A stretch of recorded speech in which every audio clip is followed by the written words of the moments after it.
تالیانی دورن و شیروان دادگر تو تیسفون بودش با انجمن یه های گروه از هند اومدن با فیل و بازی شطرنج اومدن گفتن مای بازی کرداهه بازی خیلی نازی کرداهه اگه راه این بازی رو کشفش کنید هوش و خردتون و خرجش کنید جایزه میدیم آره جایزه یه ناب اگه نشد بدید جایزه به ما یه همارا ہے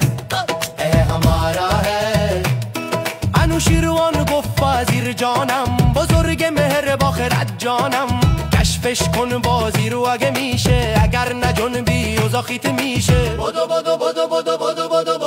بزرگ مهر بدو بزرگ مهر بدو بزرگ مهر نشسته یه شب تا صبح نخوابیده حل کردم و اما شو اومده شو گفت یهو یافتم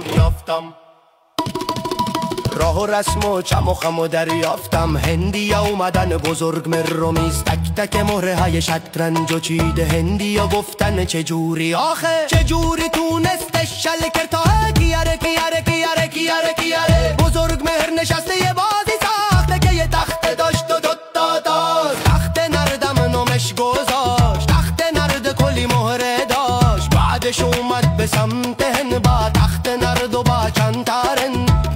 درود خدمت شما یه بازی ساختم اصلا خدا اگه دریابید رازش و تیز دیگه هیچ کلکلی بین ما نیست میدیم دیگه هر چی بگین از گنج و پول و گوهر و نگین بودن 7 روز پای بازی پیدا نکردن هیچ رازی آخرش چی شد آخرش چی شد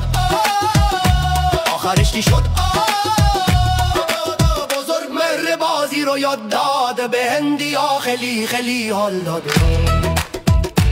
آخرش چی شد